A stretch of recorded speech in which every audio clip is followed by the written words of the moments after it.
नमस्कार, news room में आप सभी का स्वागत है।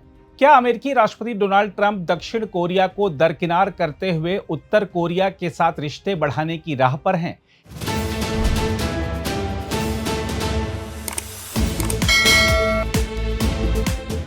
क्या अमेरिका के पुराने सहयोगी देशों से रिश्ते बिगाड़ने या उन्हें दबाव में लाने की ट्रंप की नीति अब दक्षिण कोरिया तक पहुंच गई है?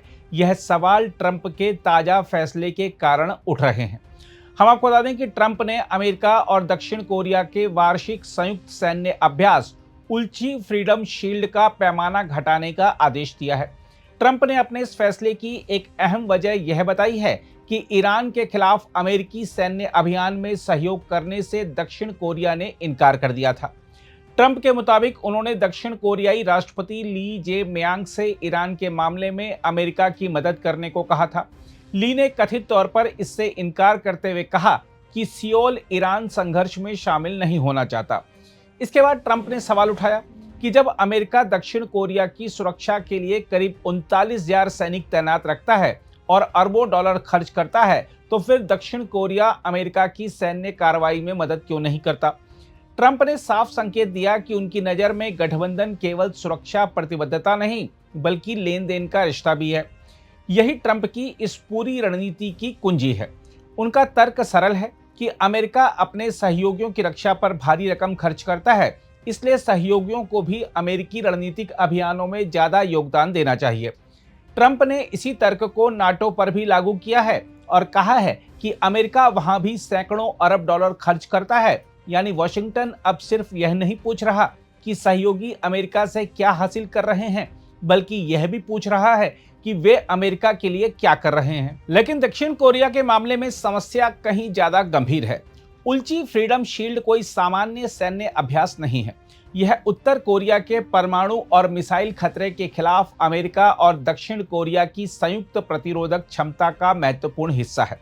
वर्षों से वॉशिंगटन इसे क्षेत्रीय शांति और सुरक्षा की धुरी तथा दक्षिण कोरिया की रक्षा के प्रति अपनी मजबूत प्रतिबद्धता दिखाने का माध्यम मानता रहा है।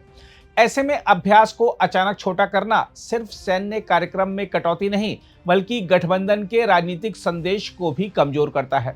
यही ट्रंप का उत्तर कोरिया वाला रुख सबसे ज्यादा ध्यान खींचता है। ट्रंप ने कहा है कि उत्तर कोरियाई नेता किम जोंग उन के साथ उनके बहुत अच्छे संबंध हैं और उन्हें ऐसे सैन्य अभ्यास पसंद नहीं हैं जिन्हें प्योंगयांग शत्रुतापूर्ण मानता है। उन्होंने अभ्यासों को महंगा बताया और कहा कि वह उत्तर कोरिया को अनुचित और शत्रुतापूर्ण संकेत देते हैं। इतना ही नहीं, उन्होंने किम की तस्वीर के साथ सोशल मीडिया पर ऐसा संदेश भी पोस्ट किया जिसका अर्थ था, हम दोनों के बीच सब ठीक है ना। इसका एक संभावित रणनीतिक कारण उत्तर कोरिया को फिर बातचीत की मेज पर लाना हो सकता है। 2019 में टूट चुकी परमाणु वार्ता को दोबारा शुरू कराने के लिए ट्रंप शायद किम को सैन्य दबाव कम होने का संकेत देना चाहते हैं। दक्षिण कोरिया ने भी उम्मीद जताई है कि ट्रंप और किम के व्यक्तिगत संबंधों के जरिए कोरियाई प्रायद्वीप पर बातचीत फिर शुरू हो सकती है।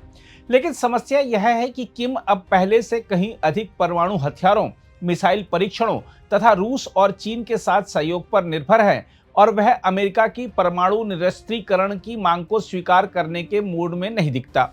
इस फैसले का सबसे बड़ा सामरिक जोखिम यही है कि अमेरिका उत्तर कोरिया से संवाद का दरवाजा खोलने के लिए दक्षिण कोरिया की सुरक्षा आश्वस्ति को कमजोर ना कर दे।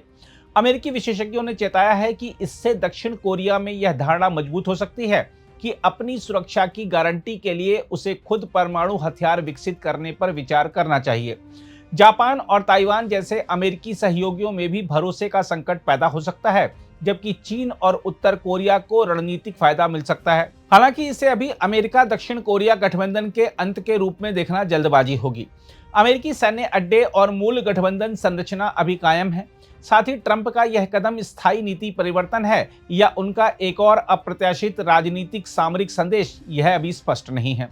फिर भी संदेश बेहद गंभीर है। ट्रंप चाहते हैं कि सहयोगी अपनी रक्षा पर ज्यादा खर्च करें और अमेरिका पर कम निर्भर रहें। देखा जाए तो ट्रंप की यह मांग नई नहीं है, लेकिन जब इस मांग को अपमान, धमकी और अचानक सैन्य फैसलों के साथ जोड़ा जाता है तो गठबंधन की सबसे महत्वपूर्ण पूंजी यानी विश्वास कमजोर होने लगता है। दक्षिण कोरिया के लिए अब मुद्दा यह नहीं है कि ट्रंप ने उसे धोखा दिया है या नहीं।